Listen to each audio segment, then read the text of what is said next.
Okay, I'm going to show you how to do an amazing dinner with chicken breasts, and it's super simple and it's delicious. But, I want to save that. So I've got 2 chicken breasts I set aside from when I was canning chicken here a little bit ago. And it's just called Salsa Chicken. It's super good. A friend of mine told me about it a long time ago, and I've made it for a long time. It's so good. Let me get my cheese open here. Woo. Bag's fighting with me. Okay. I'm just taking 2 chicken breasts, putting them in a little pan, and then I'm just covering them with salsa.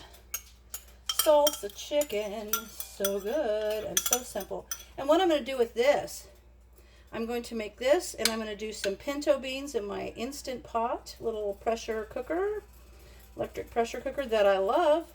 So we're going to have flour tortillas, salsa chicken, and beans for dinner.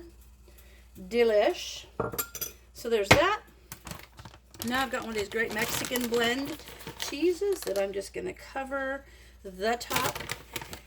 And I'm going to put this in the oven probably for, maybe 45 minutes or so. So the internal temperature is, I think it's 165 for,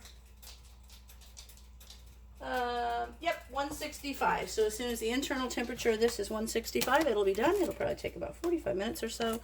And I'll bring you back when I bring this out of the oven. Okay, there's dinner, and that is the salsa chicken breast. Looks so good. Cheesy salsa. I've got some beans I did in the Instant Pot and some flour tortillas. So that is what we're having for dinner. Hey, you guys, thanks for stopping by.